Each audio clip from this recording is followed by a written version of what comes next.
Hello everyone, आज हम लोग को क्लास 10th का फिजिक्स का जो भी चैप्टर है उसको रिवाइज करना है। ठीक है, तो क्लास 10th में फिजिक्स में बेसिकली 3 चैप्टर्स हैं। ठीक है, एक आपका इलेक्ट्रिसिटी, एक मैग्नेटिज्म है, एक बाकी आपके नेचुरल रिसोर्सेज वाले चैप्टर है ना। तो बेसिकली हम इलेक्ट्रिसिटी स्टार्ट करते हैं। इलेक्ट्रिसिटी में बेटा देखिए, सबसे पहला टॉपिक जो है वो चार्ज है। ठीक है, इलेक्ट्रिसिटी में जो सबसे पहला टॉपिक है बेटा वो आपका चार्ज है। ठीक, चार्ज क्या होता है? फंडामेंटल प्रॉपर्टी जो प्रोड्यूस करेगा electric field and magnetic field. ठीक, जो हमारा चार्ज है वो चार्ज एक पार्टिकल नहीं है ना, एक फंडामेंटल प्रॉपर्टी है, बेसिक प्रॉपर्टी है किसी भी मैटर की, जो क्या प्रोड्यूस करेगा? इलेक्ट्रिक फील्ड और मैग्नेटिक फील्ड। अच्छा, अब चार्ज की जो यूनिट होती है, ठीक है, ये कूलॉम होती है एंड स्टार्ट कूलॉम होती है, और ESU कह सकते हो आप लोग ना। कूलॉम होता है SI सिस्टम में, ये सारी चीज़ें होती हैं CJ सिस्टम में। चार्ज एक हमारा स्केलर क्वांटिटी है, और चार्ज के अंदर 2 नेचर होते हैं, एक पॉजिटिव होता है और एक नेगेटिव। ठीक, ये पॉजिटिव नेगेटिव बड़ा छोटा नहीं बताते हैं कि आपसे कह दे +2 कूलॉम चार्ज -2 कूलॉम में कौन बड़ा है, तो कोई बड़ा नहीं है। ये 2 अलग अलग नेचर को बताते हैं ना। जैसे ह्यूमन बींग्स में होता है ना कि ये मैन है, ये वुमेन है, मेल फीमेल है, कोई बड़ा नहीं है, 2 अलग नेचर होते हैं। वैसे यहाँ पे भी 2 अलग अलग नेचर होते हैं, एक पॉजिटिव होता है और एक नेगेटिव होता है। ठीक है, अच्छा, अगर किसी बॉडी पे डिफिशिएंसी ऑफ इलेक्ट्रॉन हो जाएगी, ठीक है, तो उसे कहेंगे पॉजिटिव चार्ज। लेकिन अगर सफिशिएंसी ऑफ इलेक्ट्रॉन हो जाएगा तब उस बॉडी को हम लोग क्या कहेंगे? Negative charge. सिंपल सी बात है ना, किसी बॉडी पे इलेक्ट्रॉन की डिफिशिएंसी होगी तो उसको पॉजिटिव चार्ज, अगर इलेक्ट्रॉन की सफिशिएंसी होगी तो उसको नेगेटिव चार्ज। ठीक है, क्यों? क्योंकि न्यूट्रल बॉडी में क्या होता है ना कि अगर आप न्यूट्रल बॉडी की बात करें, न्यूट्रल, उसमें जितना पॉजिटिव होता है उतना नेगेटिव होता है। ठीक मतलब जितने इलेक्ट्रॉन होते हैं उतने प्रोटॉन होते हैं। अगर इलेक्ट्रॉन कम हो गया तो प्रोटॉन ज्यादा हो जाएगा, उसका चार्ज दिखने लगेगा। लेकिन अगर इलेक्ट्रॉन ज्यादा होगा तो प्रोटॉन कम हो जाएगा, तो इलेक्ट्रॉन का चार्ज दिखने लगेगा। ये होता है हमारा। ठीक है, उसके बाद है क्वांटाइजेशन। क्वांटाइजेशन ऑफ चार्ज ये कहता है, ठीक, कि जो सबसे छोटा पॉसिबल चार्ज है, जो स्मॉलेस्ट पॉसिबल चार्ज है वो इलेक्ट्रॉन का है। ठीक है, और बाकी जितने चार्जेस हैं वो इलेक्ट्रॉन से मिलके बने हैं, इलेक्ट्रॉन का ही मल्टीपल है। जैसे इंडियन करेंसी में जो सबसे छोटा पैसा है जो फिजिकली हम लोग एक्सचेंज कर सकते हैं, ठीक है, वो 1 रुपीज़ है। ठीक, तो आप किसी को भी कोई पैसा दोगे ना तो हमेशा 1 रुपीज़ का मल्टीपल होगा कि आप 20 दोगे, 30 दोगे, 35 दोगे। लेकिन आप कह दीजिए कि 30.5 रुपीज़ दे दीजिए, ये पॉसिबल नहीं है, क्योंकि 50 पैसा एग्जिस्ट नहीं करता है, उसका बंद हो चुका है। ठीक, तो वैसे इसमें कहा कि स्मॉलेस्ट पॉसिबल चार्ज किसका है? इलेक्ट्रॉन का। बाकी सारे चार्जेस इलेक्ट्रॉन से मिलकर बने हैं, तो Q = लिखेंगे ±NE। इलेक्ट्रॉन के कैसे? होल नंबर से, 1 इलेक्ट्रॉन, 2 इलेक्ट्रॉन, 10,000 इलेक्ट्रॉन ना। इसमें जो n है वो नंबर ऑफ इलेक्ट्रॉन है, और इसकी वैल्यू 0, 1, 2, 3 डॉट डॉट ना, ऐसे हो जाएगा। ठीक, E जो है चार्ज ऑफ 1 इलेक्ट्रॉन है 1.6 × 10⁻⁻19 कूलम, और Q जो है टोटल चार्ज है। अगर प्लस चार्ज की बात करोगे तो पॉजिटिव ले लीजिएगा, और माइनस चार्ज की बात करोगे तो नेगेटिव ले लीजिएगा। This is quantization of charge. ठीक, फिर इसमें क्वेश्चन है, कहा calculate number of electron in 1 coulomb charge. ठीक है, आपको नंबर ऑफ इलेक्ट्रॉन निकालना है 1 कूलम चार्ज में, मतलब n की वैल्यू निकालनी है। तो n = Q/E, तो 1/1.6 × 10⁻⁻19, दैट इज 6.25 × 10⁻18। नहीं ना, 1 कूलम चार्ज में इतने इलेक्ट्रॉन होंगे। आपसे 10 कूलम चार्ज कह दे तो × 10 कर दीजिएगा, 5 कूलम चार्ज कर दे × 5 कर दीजिएगा। ठीक, फिर क्वेश्चन कह रहा है calculate number of electron in 36 gram of water. ठीक है, 36 ग्राम पानी में कितने इलेक्ट्रॉन है? ठीक, तो आप सबसे पहले करिए, ठीक है, number of electron in 1 H2O molecule, एक H2O मॉलिक्यूल में ना। तो हाइड्रोजन का एटॉमिक नंबर 1, तो 1 इलेक्ट्रॉन, मतलब 2 हाइड्रोजन है तो 2 इलेक्ट्रॉन। ऑक्सीजन का 8 होता है तो 8 और 2 10 इलेक्ट्रॉन हो गए। ठीक है, अच्छा, मोलर मास = या ऐसे करें, इसका मास अगर H2O का पूछें तो 2 हाइड्रोजन और 1 ऑक्सीजन है। हाइड्रोजन का मास तो 1 होता है, इसका हमारा 16 तो 18 हो जाएगा ना। अच्छा, ये मोलर मास आ गया। नंबर ऑफ मोल = होता है, number of mole = given mass, that is 36 upon molar mass 18, that is 2 मोल आ गया। ठीक है, 2 मोल आ गए। अच्छा, 1 मोल में कितना होता है? 6.022 × 10⁻23। ये इतने H2O मॉलिक्यूल हो गए। ठीक, और एक H2O मॉलिक्यूल में कितने इलेक्ट्रॉन है? 10, तो इंटू 10 कर दीजिए। This is the total number of electron आपके निकल गए ना। ये सेम क्वेश्चन कह दिया जाए, ऐसे कहा जाए calculate number of electron in 22 gram of CO2, है ना, 22 ग्राम ऑफ CO2 में निकालिए। तो क्या करें, देखिए कितना मास है, 22 गिवन मास है, जो गिवन मास है 22 है। अब मोलर मास ऑक्सीजन का देखिए 16 होता है, तो 2 ऑक्सीजन है तो 32, और कार्बन का 12, तो 32 और 12 44, ये हो गया। Given mass upon molar mass से ये नंबर ऑफ मोल निकला, ठीक। और एक मोल में कितने होते हैं, 6.022 इंटू 10⁻23 हो गया। ये नंबर ऑफ CO2 मॉलिक्यूल है इनटू इसमें कितने इलेक्ट्रॉन होंगे, कार्बन में 6 होगा और 8, इसमें 8 होते हैं ना, एटॉमिक नंबर 8 है, तो 8 8 16 और 6 कितना हो गया 22, तो इतने नंबर ऑफ इलेक्ट्रॉन होंगे, नंबर ऑफ इलेक्ट्रॉन। फिर आता है टॉपिक, इसके बाद टॉपिक है conservation of charge. Total charge always remains constant, total charge हमेशा क्या रहता है, कांस्टेंट फॉर एनी सिस्टम। किसी भी सिस्टम का जो टोटल चार्ज होता है बेटा, वो टोटल चार्ज हमेशा कांस्टेंट रहता है। This is called conservation of charge, या आप ऐसे कह सकते हो charge can not be created, can not be destroyed, ठीक है। Charge can not be created, can not be destroyed, it only transfer from one body to other body just like energy, है ना, ठीक। ये कंजर्वेशन ऑफ चार्ज है। किसी भी system में टोटल चार्ज हमेशा क्या रहने वाला है, कांस्टेंट, ये हो गया। उसके बाद प्रॉपर्टीज पे आ जाइए, ठीक है, चार्ज की प्रॉपर्टीज पे। Like charge repel, plus plus repel करेगा, माइनस माइनस रिपेल करेगा, unlike charge attract, unlike attract, नहीं ना, लाइक चार्ज रिपेल करेगा, अनलाइक चार्ज अट्रैक्ट करेगा, प्लस माइनस अट्रैक्ट करेगा, ठीक है। फिर तीसरा पॉइंट है ना, charge body attract neutral body. जो चार्ज बॉडी होती है ना, ठीक है, वो न्यूट्रल बॉडी को हमेशा अट्रैक्ट करती है। This is this third point, ठीक। Fourth point, charge is conserved, charge conserved है। पांचवा, charge is quantised, charge quantised है, ठीक है। फिर सिक्स्थ वन, ठीक है, चार्ज अगर रेस्ट में है, चार्ज अगर किस में है, रेस्ट में, तो सिर्फ प्रोड्यूस करेगा इलेक्ट्रिक फील्ड। चार्ज अगर मोशन में है और कांस्टेंट वेलोसिटी से, चार्ज अगर मोशन में है और कांस्टेंट वेलोसिटी से है, तो electric field and magnetic field produce करेगा। चार्ज अगर रेस्ट में है तो सिर्फ इलेक्ट्रिक फील्ड, चार्ज अगर कांस्टेंट वेलोसिटी से मूव कर रहा है तो इलेक्ट्रिक फील्ड और मैग्नेटिक फील्ड। लेकिन यही चीज चार्ज अगर एक्सेलरेट करेगा, चार्ज अगर क्या करे, एक्सेलरेट, तो electric field, magnetic field and electromagnetic wave तीनों प्रोड्यूस करेगा। This is the properties of charge, ठीक है। रिपीट कर दे रहे, like repel, unlike attract, charge always attract a neutral body, charge जो होगा कंजर्व होगा, क्वांटाइज्ड होगा, रेस्ट में है तो इलेक्ट्रिक फील्ड, मोशन में है और कांस्टेंट वेलोसिटी है तो इलेक्ट्रिक एंड मैग्नेटिक फील्ड, और अगर कांस्टेंट नहीं है, एक्सेलरेटेड मोशन है तो इलेक्ट्रिक फील्ड, मैग्नेटिक फील्ड और इलेक्ट्रोमैग्नेटिक वेव, ये हो गया। फिर इसके बाद टॉपिक है करंट। करंट क्या होता है, the rate of flow of charge. Rate of flow of charge को क्या कहते हैं, current, that is Q/T। Q गिजेंगे NE/T भी लिख सकते हैं। This is the called current. इसका यूनिट जो होता है, ठीक है, चार्ज का कूलॉम, टाइम का सेकंड, इसको कहते हैं एम्पियर, ठीक है। करंट की यूनिट जो होती है वो एम्पियर होती है, ठीक है। ये SI सिस्टम में 1 ampere is equal to 1 coulomb per second. अगर आप इस सीरीज में करोगे ना, तो स्टार्ट कूलॉम पर सेकंड, इसको कहते हैं बायोट। ये किस सिस्टम में हो गया, सीरीज सिस्टम में हो गया, ठीक है। SI में हो गया, सीरीज में हो गया, ठीक। अच्छा, फिर इसका डायरेक्शन देखिए, है ना, चार्ज का डायरेक्शन जो होगा बैटरी में हमेशा पॉजिटिव से निकल के नेगेटिव में जाएगा। Current always move from positive terminal to the negative terminal, या पॉजिटिव टू नेगेटिव।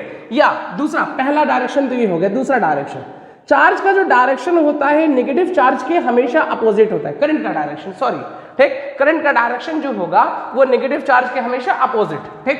तीसरा डायरेक्शन, जो करंट का डायरेक्शन होता है वो पॉजिटिव चार्ज के हमेशा डायरेक्शन में, ठीक।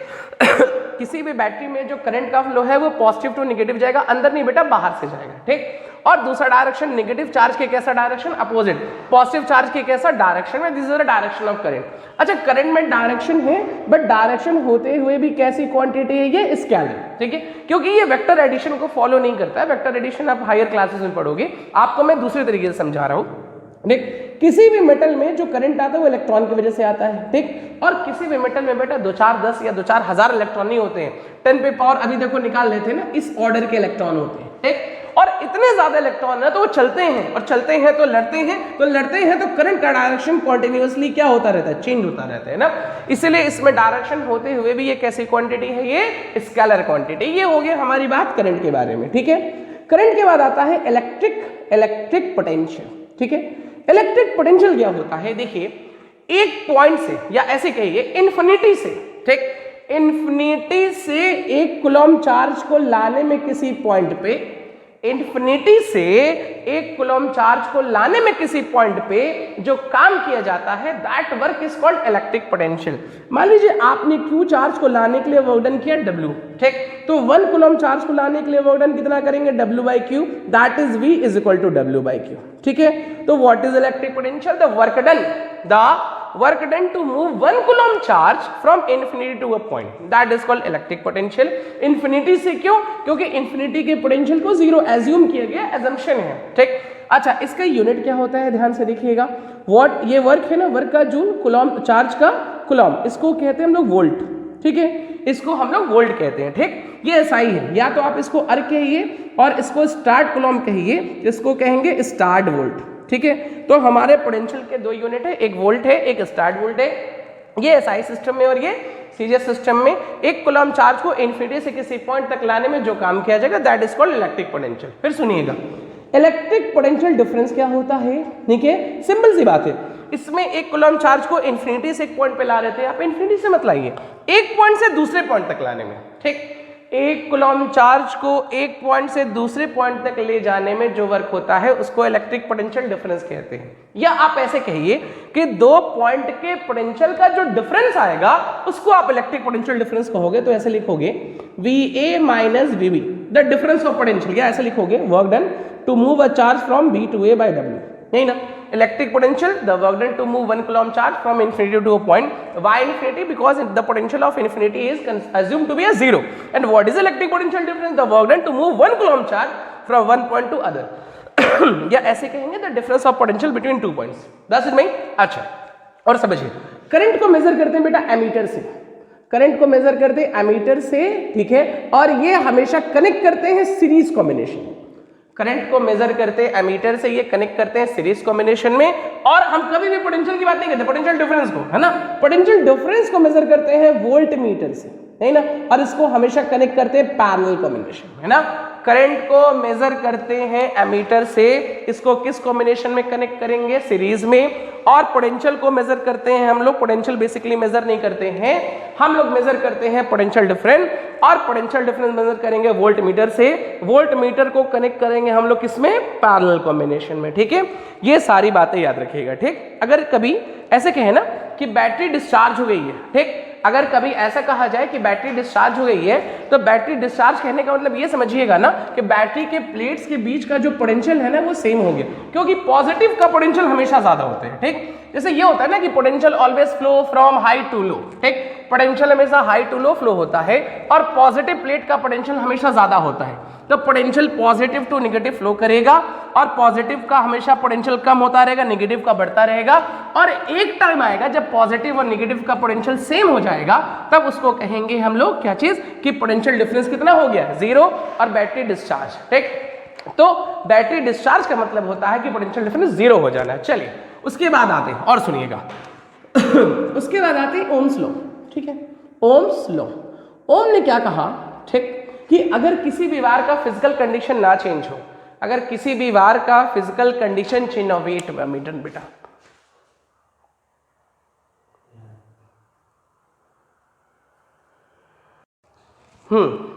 तो हम लोग यहां तक देख लिए।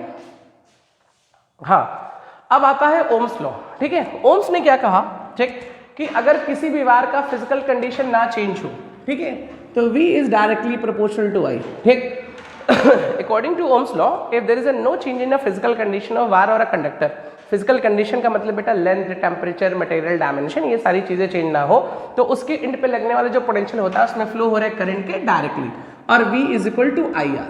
ठीक, ये होता है ना। अगर V और I में ग्राफ बनाए तो ये ग्राफ हमारा क्या बनेगा, स्ट्रेट लाइन बनेगा।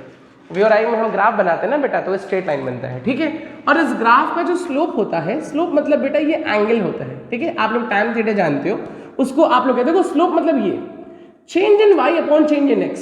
ठीक, चेंज इन y का मतलब ये जो डिफरेंस है ना बेटा, आप इसको dv मान लो, चेंज इन पोटेंशियल, इसको मान लो di, तो dv बाई di, और dv बाई di को क्या कह सकते हैं, r। बस इसमें।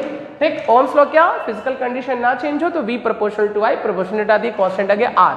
Are is called resistance, constant है जिसका नाम रेजिस्टेंस है ना। और V और I में हम ग्राफ बनाएंगे तो ग्राफ कैसा बनेगा, स्ट्रेट लाइन बनेगा, और इस ग्राफ का जो स्लोप बताएगा वो रेजिस्टेंस बताएगा। ये हो गया ओम्स लॉ, ठीक। अच्छा, अब जो सर्किट होते हैं वो दो टाइप्स के होते हैं ना, एक होता है ओमिक सर्किट और एक होता है नॉन ओमिक सर्किट, ठीक। जो ओम्स लॉ को फॉलो करेगा, follow Ohm's law, follow Ohm's law, तो ohmic circuit. Not follow Ohm's law, not follow Ohm's law, ठीक है। वो सर्किट जो ओम्स लॉ को फॉलो करेगा उसको ओमिक सर्किट कहेंगे, और जो सर्किट ओम्स लॉ को फॉलो नहीं करेगा उसको नॉन ओमिक सर्किट कहेंगे। अच्छा, ठीक है। V और I में ग्राफ बनाएंगे तो स्ट्रेट बनेगा।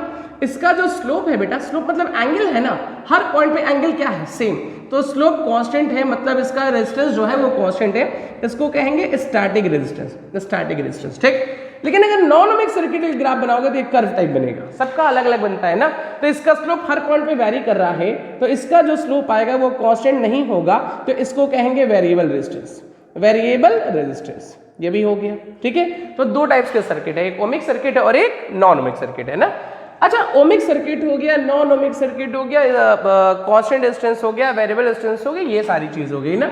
अब उसके बाद आते हैं रेजिस्टेंस, ठीक है। रेजिस्टेंस देखिए, रेजिस्टेंस क्या करेगा, opposes current and flow of charge, ठीक है। जो रेजिस्टेंस है, ठीक, रेजिस्टेंस किसी भी कंडक्टर की ऐसी प्रॉपर्टी है जो फ्लो ऑफ चार्ज को या करंट को हमेशा क्या करेगा, अपोज करेगा। वेट अ मिनट बेटा,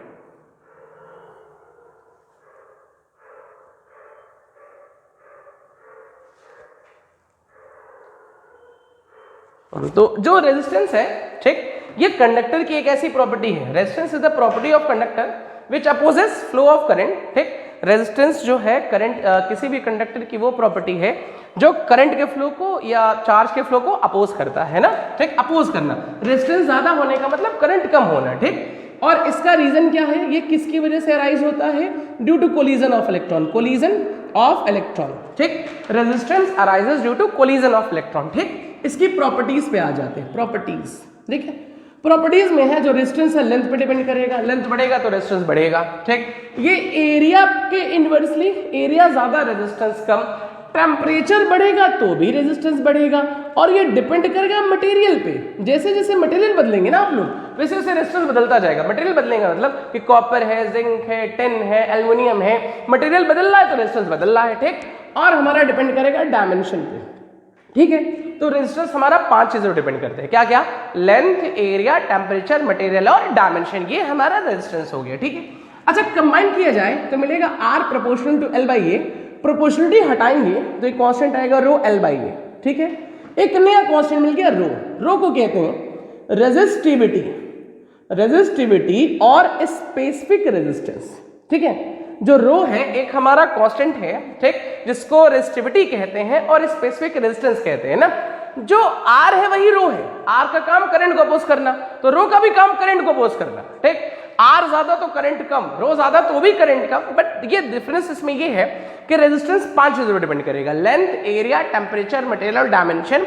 लेकिन जो रेजिस्टिविटी है ये डिपेंड करेगा सिर्फ मटेरियल पे एंड टेम्परेचर पे, बस इसमें ये डिफरेंस होगा। जो रेजिस्टेंस है वही रेजिस्टिविटी है ना, लेकिन दोनों की प्रॉपर्टीज अलग अलग है। आप किसी वायर को ना 2 पार्ट में कट कर दो, ठीक, उसके लेंथ को हाफ कर दो तो उसका रेजिस्टेंस बदल जाएगा, बट रेजिस्टिविटी नहीं बदलेगी। उसको आप पतला कर दो, मोटा कर दो तो रेजिस्टेंस वेरी करेगा, रेजिस्टिविटी में कोई चेंज नहीं आएगा। अच्छा, और देखिए, तो रो इज इक्वल टू आ गया RA बाई L, रो की unit ohm, meter square upon meter, meter से मीटर कैंसिल, तो इसका यूनिट हो जाएगा ओम मीटर, ठीक। रेजिस्टिविटी की जो यूनिट है वो क्या हो जाएगी, ओम मीटर, है ना। ये हमारी कहानी हो गई, ठीक। अच्छा, कुछ क्वेश्चन करते हैं। कह रहा है if length of wire becomes double calculate new resistance, ठीक है ना। किसी वायर का अगर लेंथ क्या हो जाए, डबल हो जाए, किसी वायर का अगर लेंथ डबल हो जाए तो आपको न्यू रेजिस्टेंस कैलकुलेट करना है ना। ओरिजिनल रेजिस्टेंस R था तो सिंपल बनेंगे, ये R है, ये वायर है, लेंथ L है, एरिया A, रेजिस्टिविटी रो है, रेजिस्टेंस R है, तो R इक्वल क्या हो जाएगा, रो L बाई है, ठीक। आपने पीट के इसको लंबा कर दिया, लंबा किया, लंबा करने से बेटा इसका लेंथ 2L हो गया। रेजिस्टिविटी में कोई फर्क नहीं पड़ेगा क्योंकि वो लेंथ एरिया पर डिपेंड ही नहीं करती है। अच्छा, अगर लेंथ डबल होगा तो एरिया भी तो चेंज होगा, एरिया चेंज होगा बट वॉल्यूम सेम रहेगा, ठीक। क्योंकि वॉल्यूम क्या होता है, matter contain in a body ना, तो पहले जितना वॉल्यूम था वो बाद में भी उतना वॉल्यूम है, पहले वॉल्यूम क्या था, एरिया इंटू लेंथ, बाद में वॉल्यूम हो गया एरिया ए डैश और लेंथ कितना हो गया 2l, l से l कैंसिल तो a डैश की वैल्यू a/2। अगर लेंथ डबल तो एरिया हाफ, अगर लेंथ डबल हो जाएगा तो एरिया क्या हो जाएगा हाफ। तो नया रेजिस्टेंस मान लेते r डैश रो, l की जगह 2l, एरिया की जगह a/2, 2 2 4 तो 4 रो l/a दैट इज 4r। इसके जगह बेटा आप r लिख सकते हो नहीं, ठीक। तो लेंथ डबल होने से हमारा एरिया क्या, हमारा रेजिस्टेंस क्या हो गया 4 टाइम्स हो गया। अगर यही लेंथ ट्रिपल हो जाए बेटा तो ये हमारा 9 टाइम्स हो जाएगा। तो इसी तरह आप ऐसे कह सकते हो ना कि अगर लेंथ n टाइम्स हो जाए तो जो रेजिस्टेंस होगा हमारा n स्क्वायर r हो जाएगा। देखिए डबल है तो 2 स्क्वायर 4r, ट्रिपल है तो 3 स्क्वायर 9r, 4 टाइम्स है तो 4 स्क्वायर 16r है, ठीक। अगर यही एरिया n टाइम्स हो जाए है ना तो रेजिस्टेंस जो हो जाएगा r/n स्क्वायर हो जाएगा। अगर रेडियस n टाइम्स हो जाएगा तब जो रेजिस्टेंस होगा r/n पे पावर 4 हो जाएगा।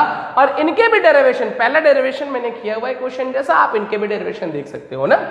अच्छा फिर आ जाते हैं कॉम्बिनेशन। कॉम्बिनेशन ऑफ रेजिस्टर, जो चीज रेजिस्टेंस को प्रोड्यूस करती है ना उसको रेजिस्टर कहते हैं, ठीक है। अब इसमें दो कॉम्बिनेशन है, कौन कौन सा, एक सीरीज कॉम्बिनेशन, ठीक है, एक सीरीज कॉम्बिनेशन है, ठीक। तो सीरीज कॉम्बिनेशन में क्या है, जब आप दो रेजिस्टर को जोड़िए ऐसे, ठीक है, आपके पास दो रेजिस्टर है, ठीक, दो रेजिस्टर को इस तरह से जोड़िए कि इसमें फ्लो होने वाला करंट सेम हो बट पोटेंशियल अलग अलग हो जाए, ठीक है। बेटा करंट क्यों सेम है, देखो एक ही रास्ता है ना तो करंट सेम रहेगा, लेकिन इसके अक्रॉस कुछ अलग वर्क डन होगा, इसके अक्रॉस कुछ अलग वर्क डन होगा, पोटेंशियल डिवाइड हो गया। मतलब बैटरी ने V दिया और ये V दो पार्ट में डिवाइड हो गया, ठीक। सीरीज कॉम्बिनेशन की डेफिनेशन लिखनी होगी ना तो आप ऐसे लिखोगे, when two or more resistors are connected in such a way they have only one common point, ठीक, and they have same current but potential get divided। when two or more resistors are connected in such a way they have only one common point, ठीक, but have a same current and potential divided। Current क्या रहेगा same, potential क्या रहेगा divide हो जाएगा ना, तब उस कॉम्बिनेशन को क्या कहेंगे series combination. V is equal to V1 plus V2, यही पोटेंशियल तो मिला, V की जगह IR तो IR1 प्लस IR2 सॉल्व कर लीजिएगा बेटा, तो R की जगह क्या R1 प्लस R2, ये नेट रेजिस्टेंस हो गया, 3 होता तो प्लस R3, N होता तो Rn हो जाता, ये सीरीज हो गया। पैरेलल करते हैं ऐसे, है ना, जब दो या दो से अधिक रेजिस्टर को इस तरह से जोड़ा जाए कि दोनों में पोटेंशियल सेम हो। देखिए क्या है ना, एक्चुअली ये बैटरी से जुड़ा है, इसका पोटेंशियल भी तो इसका भी, ये भी डायरेक्टली बैटरी से जुड़ा है तो इसका पोटेंशियल भी, ये भी।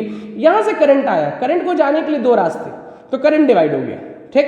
तो यहाँ पे पोटेंशियल सेम, यहाँ पे पोटेंशियल डिवाइड हो रहा था, यहाँ पे करंट डिवाइड होगा, यहाँ पे V सेम रहेगा, V क्या रहेगा सेम, बट करंट क्या हो जाएगा डिवाइड।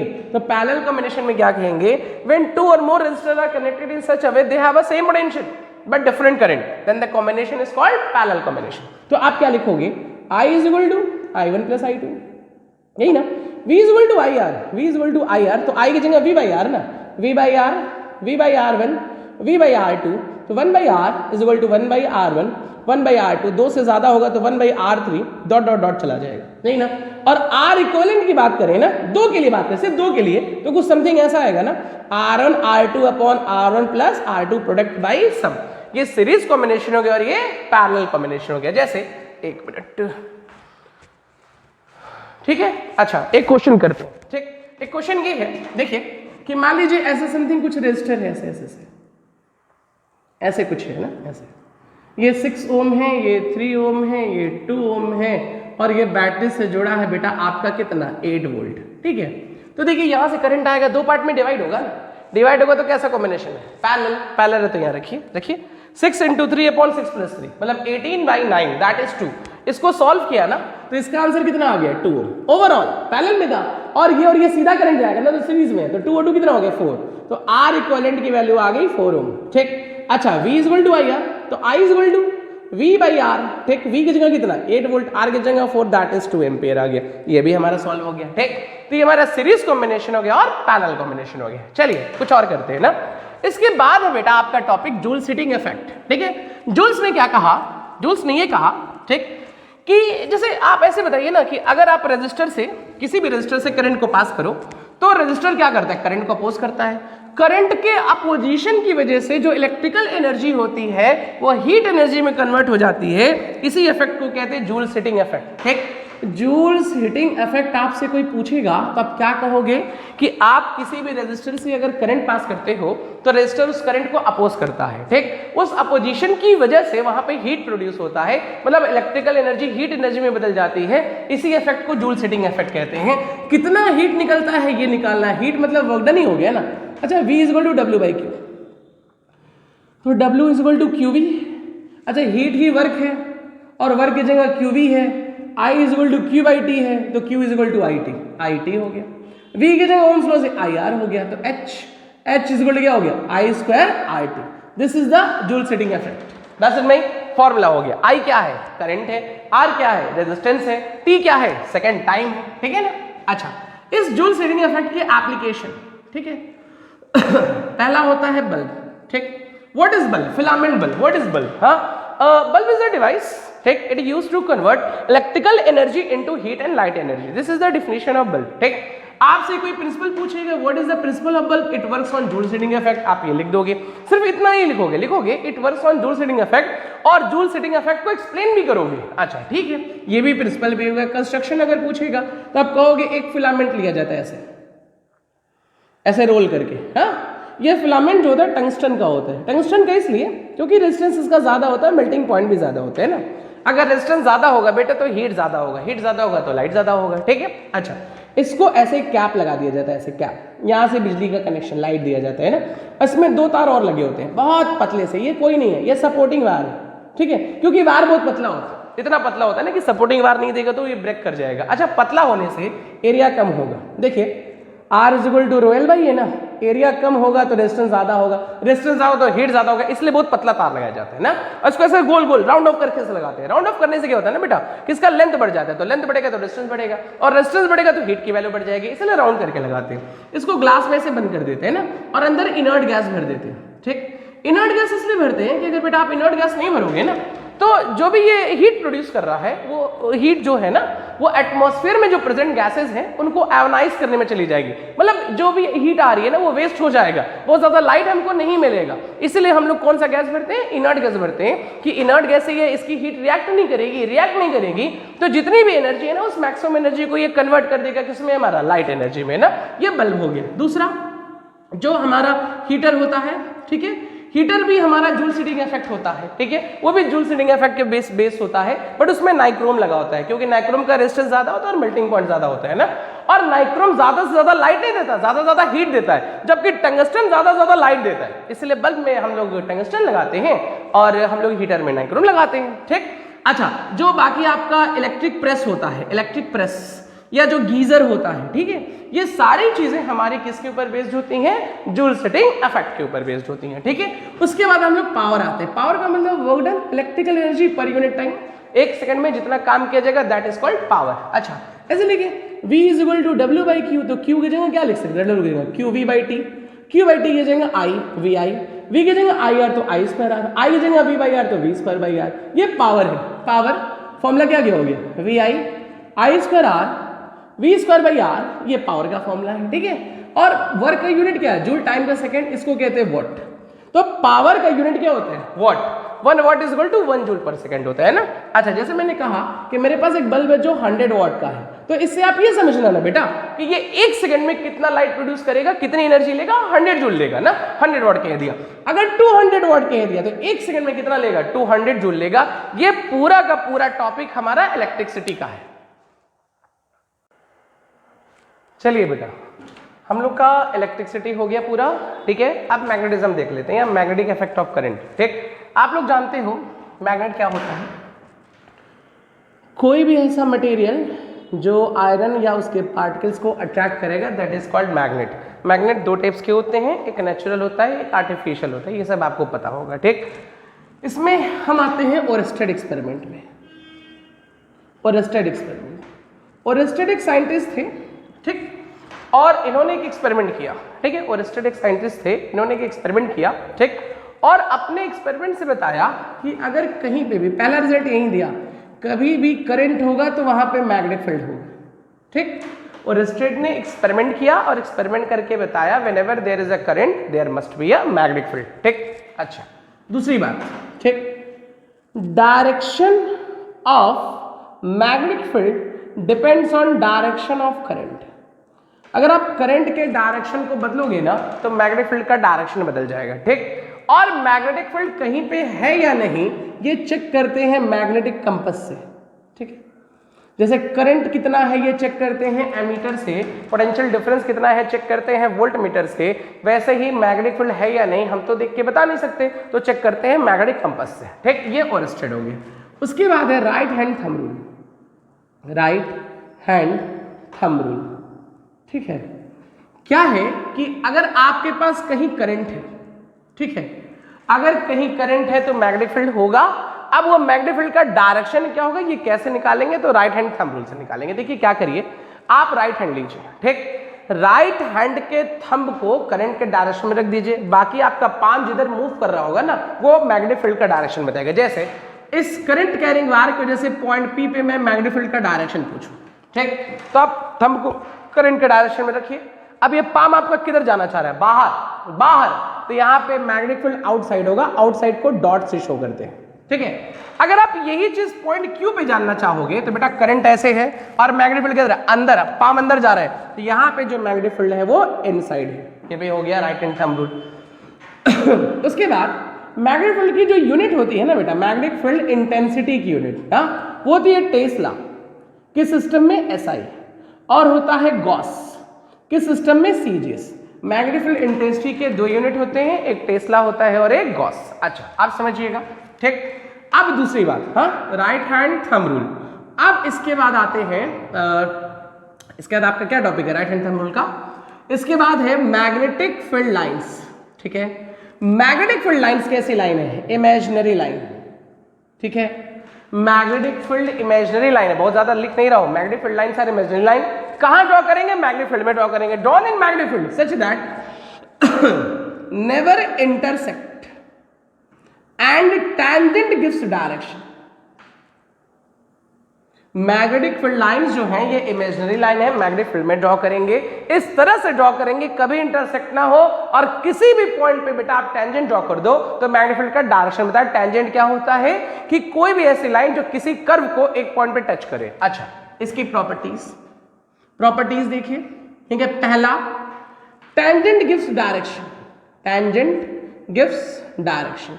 मान लीजिए मैग्नेटिक फील्ड लाइन है, आप ये पॉइंट लीजिए, ऐसे टेंजेंट ड्रॉ करिए तो ये मैग्नेटिक फील्ड का डायरेक्शन बताएगा। एक दूसरी property, never intersect, never intersect. दो मैग्नेटिक फील्ड लाइन कभी इंटरसेक्ट नहीं करेंगे, क्योंकि पॉइंट ऑफ इंटरसेक्शन पे बेटा आपके दो टेंजेंट आएंगे जो दो अलग अलग डायरेक्शन बताएंगे, और एक मैग्नेटिक फील्ड के दो डायरेक्शन कभी भी पॉसिबल नहीं है, इसलिए नेवर इंटरसेक्ट। अच्छा तीसरा, always move from north pole to south pole, outside magnet. Magnet के आउटसाइड हमेशा नॉर्थ टू साउथ जाएगा, ठीक, लेकिन साउथ टू नॉर्थ जाएगा हमारा इनसाइड मैग्नेट। जैसे मान लीजिए आपने ये मैग्नेट बना लिया, ऐसे ये नॉर्थ है ये साउथ है, तो नॉर्थ टू साउथ ऐसे से जाएगा, ऐसे से है ना, ये ऐसे से जाएगा ऐसे, ठीक, और अंदर साउथ टू नॉर्थ जाएगा, ऐसे घूमेगा। देखिए ये सॉरी ये नॉर्थ टू साउथ ना उल्टा बना दिया ऐसे, नहीं ना, ये नॉर्थ टू साउथ हमेशा जाएगा, नॉर्थ टू साउथ, कहां, आउटसाइड, लेकिन इनसाइड हमेशा साउथ टू नॉर्थ, क्योंकि ये हमेशा क्लोज लूप बनाता है, ठीक है। इसका फोर्थ पॉइंट है ऑलवेज फॉर्म क्लोज लूप। ये कैसा लूप बनाएगा, हमेशा क्लोज लूप। नेक्स्ट, ठीक है, नेक्स्ट क्या है, 1 2 3 4 5, हाँ, move away, density of magnetic field line decreases when move away from, हाँ बेटा, तो ये इसकी प्रॉपर्टीज हो गई, ठीक। अब इसके बाद आते हैं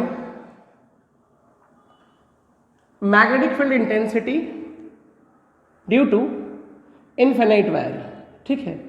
आपके पास कोई करंट कैरिंग वायर है, इनफिनाइट वायर है, ठीक है, इसकी वजह से मैग्नेटिक फील्ड इंटेंसिटी निकालना है आपको पॉइंट पी पे, ठीक। बेटा देखिए करंट कैरिंग वायर है तो मैग्नेटिक फील्ड इंटेंसिटी होगी, मैग्नेटिक फील्ड हो गई, उसी की इंटेंसिटी निकालनी है ना। मान लीजिए डिस्टेंस r है, यहाँ पे जो आने वाला मैग्नेटिक फील्ड है इसमें फ्लो हो रहा है करंट के डायरेक्टली, करंट बढ़ेगा मैग्नेटिक फील्ड बढ़ेगा, और डिस्टेंस के इनवर्सली होगा, जैसे जैसे आप दूर जाओगे ना मैग्नेटिक फील्ड कम होगा।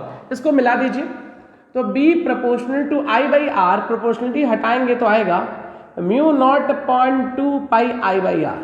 ठीक है, ये मैग्नीफिल्ड इंटेंसिटी हो गया किसका, इनफाइनाइट बार का। ठीक, अगर आप यही चीज ना बेटा B और R में ग्राफ बना दोगे ना तो ऐसे नीचे घटता हुआ आएगा, क्योंकि जैसे जैसे दूर जाएगा मैग्नीफिल्ड कम होगा। अच्छा, ये जो म्यू नॉट है ये कांस्टेंट है, इसको नाम है परमिएबिलिटी ऑफ फ्री स्पेस।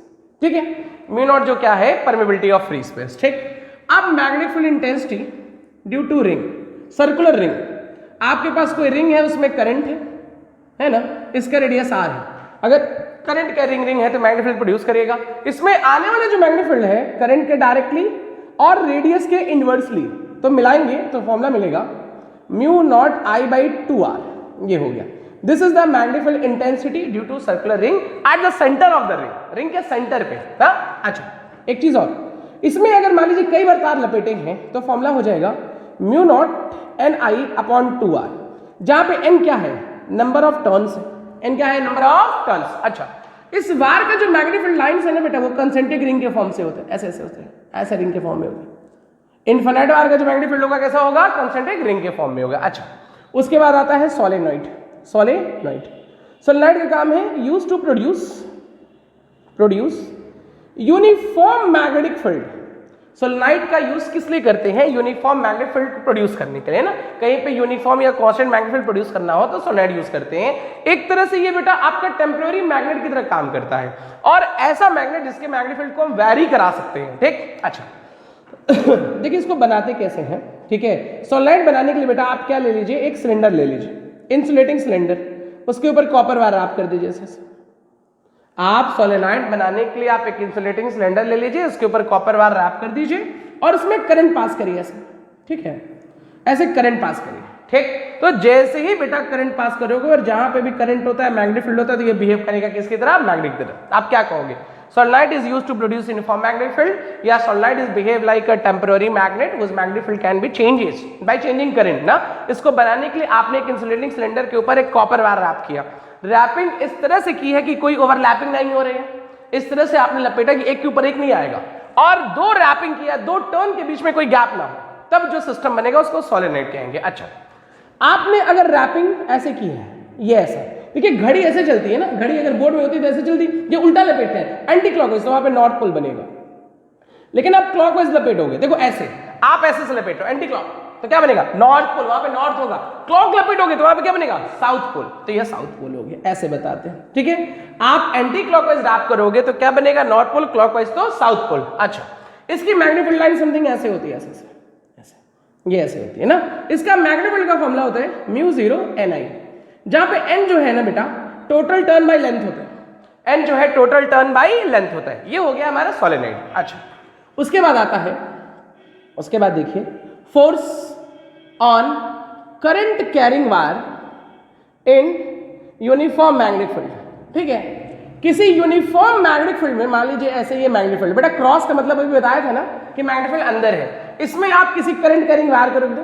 ठीक, तो इसमें एक फोर्स लगेगा, वही फोर्स निकालना है। ठीक है, क्यों लगेगा, देखिए रीजन समझ लीजिए। एक आपने मैग्नेटिक फील्ड बाहर से दिया, ठीक, और आपने एक करंट कैरिंग वायर लिया, और करंट कैरिंग वायर है तो उसका खुद का भी मैग्नेटिक फील्ड होगा, एक एक्सटर्नल मैग्नेटिक फील्ड हो गया और एक वायर खुद का मैग्नेटिक फील्ड हो गया, तो वो दोनों मिलके दो मैग्नेटिक फील्ड हो गए, तो आपस में इंटरैक्ट करेंगे तो क्या क्रिएट करेंगे, फोर्स। ठीक, अच्छा मान लीजिए मैग्नेटिक फील्ड है ऐसे, और ये करंट कैरिंग वायर है, इसका लेंथ L है, ये थीटा एंगल पे है, करंट इसमें I है। ठीक, तो इसमें जो फ्लो होने वाला, जो भी आने वाला फोर्स होगा ना, I के डायरेक्टली, L के डायरेक्टली, B के डायरेक्टली और साइन थीटा के डायरेक्टली होगा।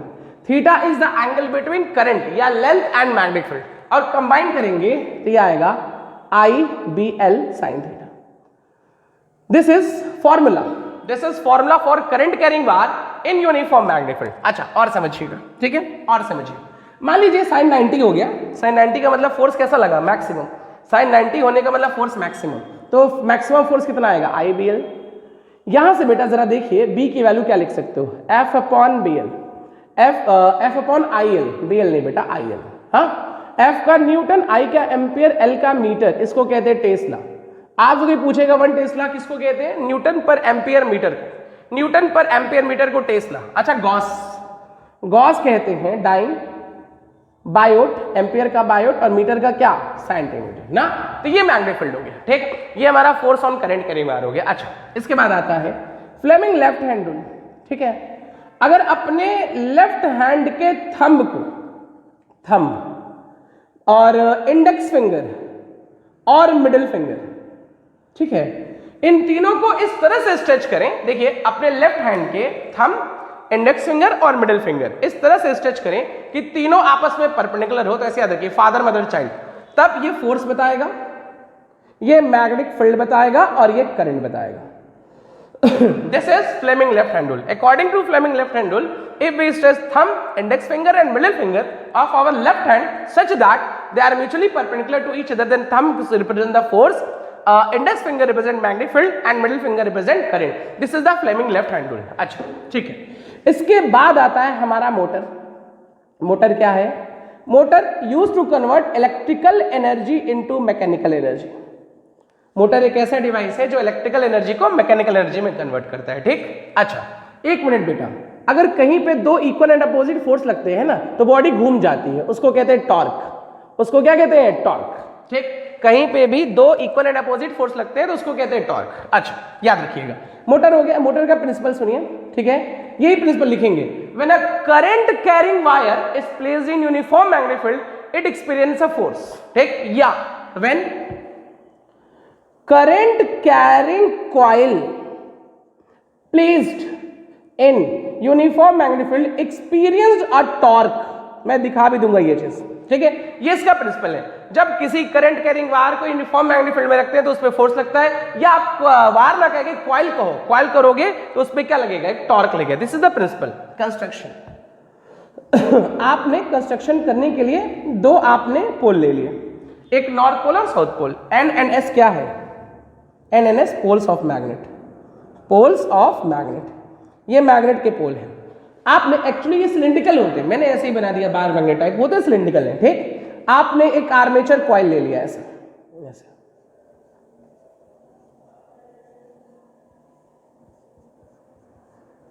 ये R1, ये R2, ये B1, ये B2, ठीक है, A B C D, ठीक। अच्छा, N और S जो है मैग्नेटिक पोल्स हैं, ठीक। जो ABCD है वो आर्मेचर कॉइल है, आर्मेचर कॉइल, ठीक है। ये सॉफ्ट आयरन से बना होता है। सॉफ्ट आयरन का आर्मेचर कॉइल बना लीजिए और कॉपर वायर उसके ऊपर रैप कर दीजिए, इसको कहते हैं आर्मेचर बन गया, ठीक। जो R1 और R2 है वो रिंग्स हैं, करंट पास करते हैं, रिंग, ठीक है। और जो B1 एंड B2 है ना बेटा, वो कार्बन ब्रशेस है, carbon brushes. B1 B2 carbon brushes है, R1 R2 रिंग है, ठीक। ये कंस्ट्रक्शन है, ठीक। वर्किंग में देखिए, बैटरी पॉजिटिव से करंट निकलेगा ना, ऐसे ऐसे जाएगा, ऐसे इसमें करंट ऊपर जा रहा है, इसमें करंट नीचे जा रहा है, ठीक। करंट कैरिंग वायर है ना यूनिफॉर्म मैग्नेटिक फील्ड में, मैग्नेटिक फील्ड का direction north to south, magnetic field का डायरेक्शन नॉर्थ टू साउथ। तो देखिएगा ध्यान से, ठीक है। Fleming left hand rule, father mother child, father force निकालना है, magnetic field north to south है ऐसे, और करंट किधर है? ऊपर, तो फोर्स किधर है? अंदर। फिर से father mother child, force magnetic field north to south और करंट किधर है? ऊपर, तो फोर्स किधर है? अंदर, अंदर, ठीक। तो फोर्स हमारा इसमें अंदर की तरफ लग रहा है, इसी तरह आप इसमें निकालोगे तो फोर्स बाहर की तरफ लगेगा। तो सोचिए, एक फोर्स अंदर एक फोर्स बाहर, भी घूमेगा ना, तुरंत ये घूम जाएगा। यही है हमारा मोटर। और मोटर की स्पीड बढ़ानी है बेटा, तो आप करंट बढ़ा दीजिए, ठीक। या तो नंबर ऑफ टर्न बढ़ा दीजिए तो मोटर हमारा चेंज हो जाए, मतलब स्पीड उसकी बढ़ जाएगी। ये आपका पूरा मोटर हो गया। इसी को पूरा डिटेल में आपको लिखना है ना। ये सॉफ्ट आयरन का बना होता है आर्मेचर, क्योंकि सॉफ्ट आयरन बेटा जितना जल्दी मैग्नेटाइज होता है ना, उतना ही जल्दी डीमैग्नेटाइज भी होता है, ठीक। अच्छा, उसके बाद आ जाइए EMF, maximum potential of a cell. किसी भी सेल या बैटरी का जो सबसे ज्यादा पोटेंशियल होता है उसको EMF कहते हैं, ठीक। अच्छा, उसके बाद आते हैं मैग्नेटिक फ्लक्स। फ्लक्स क्या होते हैं? Number of magnetic field line by any surface. किसी भी सरफेस से जितनी नंबर ऑफ लाइन पास होती है उसी को कहते हैं मैग्नेटिक फ्लक्स। किसी भी सरफेस से 10 लाइन पास हुई तो फ्लक्स 10, 50 लाइन पास होगी तो 50। Mathematical definition. एक चीज और देखिए, किसी भी सरफेस के एरिया का डायरेक्शन हमेशा परपेंडिकुलर होते हैं। किसी भी सरफेस के एरिया का डायरेक्शन हमेशा परपेंडिकुलर होता है। अच्छा, आपने मैग्नेटिक फील्ड में देखिए, मैग्नेटिक फील्ड में कोई ऐसे बॉडी ले लिया, इसका एरिया का डायरेक्शन इधर है और इसका एरिया ए है।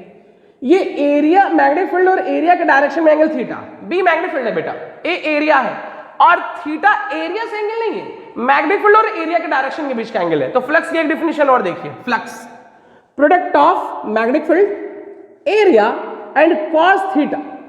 ठीक, ये मैथमेटिकल डिफिनेशन। पहला आपको थ्योरेटिकल बताया, किसी भी सरफेस से जितनी नंबर ऑफ लाइन पास होंगे that is called magnetic flux. ठीक, दूसरा मैग्नेटिक फील्ड एरिया और कॉस थीटा का मल्टीप्लाई करिए। ठीक, थीटा क्या है, angle between magnetic field and direction of area, तब उसे फ्लक्स कहेंगे। मैग्नेटिक फ्लक्स की बात हो रही है ना, इसका यूनिट टेस्ला, एरिया का मीटर स्क्वायर, इसको कहते हैं वेबर।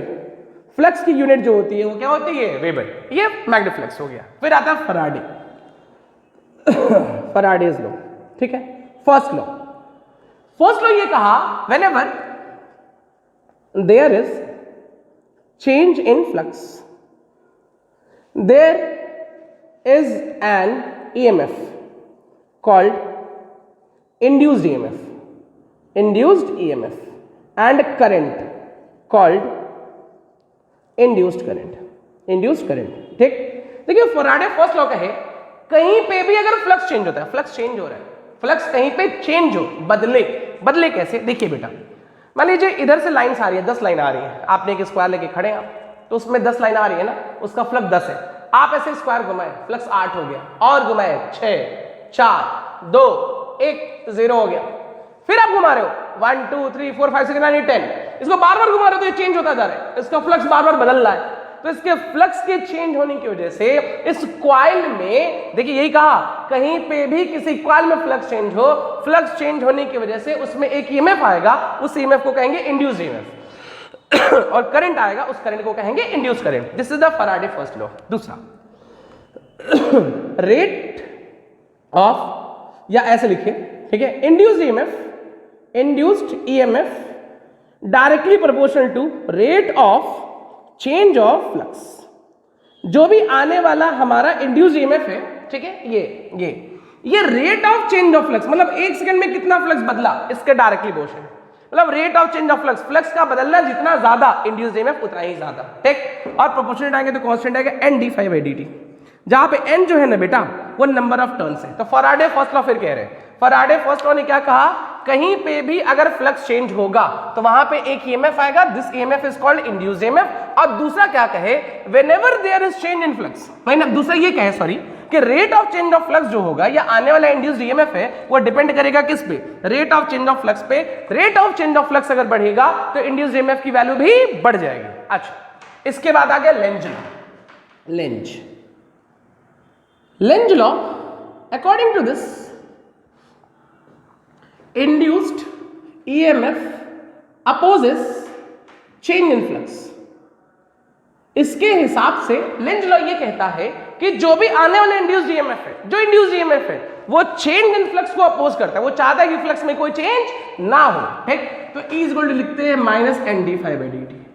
माइनस ये बताता है कि induced EMF change in flux को क्या करे, अपोज करे, रोकना चाहेगा। इंड्यूस्ड EMF चाहेगा कि फ्लक्स में कोई चेंज ना हो, ये लेंज लॉ बताता है, इसलिए माइनस साइन लगा दिया, लेंज लॉ हो गया।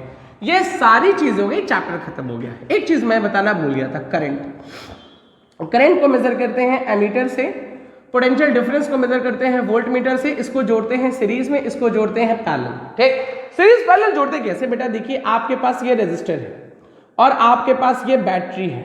ठीक है, अगर आपको बेटा करंट मेजर करना है ना तो इन्हीं रास्ते में बीच में आप एमीटर लगा दीजिए ऐसे, तो ये सीरीज हो गया, है ना।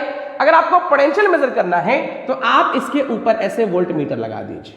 ठीक, तो एमीटर को सीरीज कॉम्बिनेशन में करते हैं और हमारा वोल्ट मीटर को पैरेलल में। ये आपका पूरा सिलेबस खत्म हो गया। ठीक है, बाकी आप लोग पढ़ लीजिए, कोई प्रॉब्लम होगी, कुछ नहीं समझ में आया होगा तो कमेंट सेक्शन में बता दीजिएगा, उसको हम लोग फिर से डिस्कस कर लेंगे, या कुछ और भी पढ़ना होगा, कोई डाउट होगा तो बताइएगा, उसको एक बार और डिस्कस कर लिया जाएगा ना।